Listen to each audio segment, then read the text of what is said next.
Alright, let's dive into this.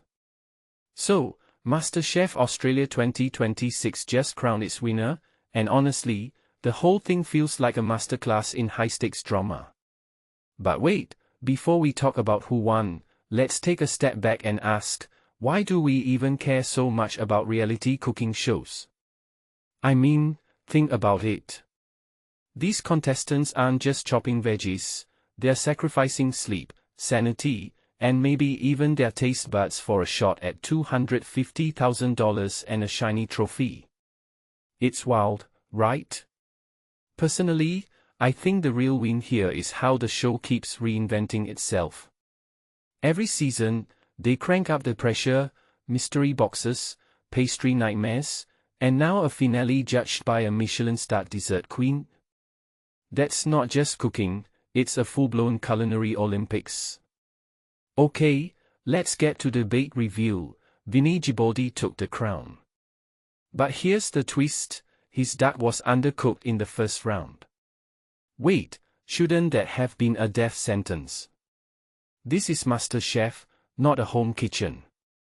But here's my take, maybe the judges saw something more valuable than technical perfection.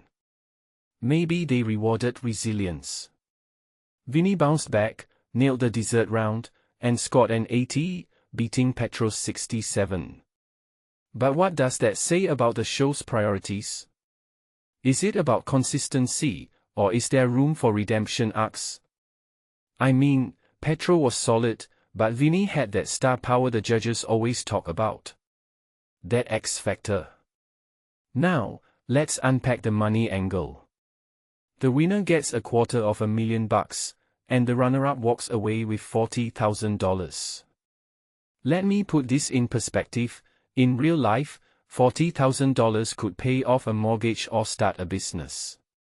But here, it's the consolation prize. That's bonkers. And don't even get me started on the third place $10,000. Honestly, is that just a participation trophy? But here's the thing, this isn't just about cash. It's about branding. The winner becomes a household name in Australia. They'll get cookbook deals, social media fame, maybe even their own show.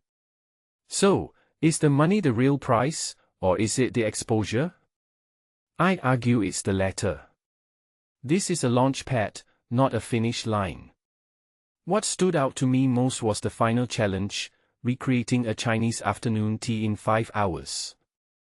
5 hours.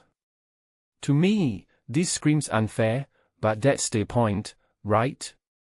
The show isn't testing home cooks, it's pushing them to their absolute limits. And Vinnie nailed the mandarin mousse? That's the detail that made me pause. A pastry chef's stamp of approval isn't just a pat on the back, it's validation from an industry titan. But here's the question, does this kind of specialization, nailing one dish, really separate the best from the rest? Or does it just reward whoever practiced that one technique 10,000 times? In the end, though, here's the takeaway, reality TV thrives on unpredictability. Vinnie's win wasn't flawless, but maybe that's the point. Perfection is boring. Drama, redemption, and pressure? That's what keeps us hooked. And let's be real, next season's producers are already brainstorming ways to top this. Maybe a deep-sea cooking challenge? Zero-gravity soufflé? Who knows? But one thing's certain, MasterChef isn't just about food anymore. It's about storytelling, human resilience, and how far someone will go for a title. So, what do you think? Was Vinnie the right choice? Drop your hot takes below, this one's definitely spicy.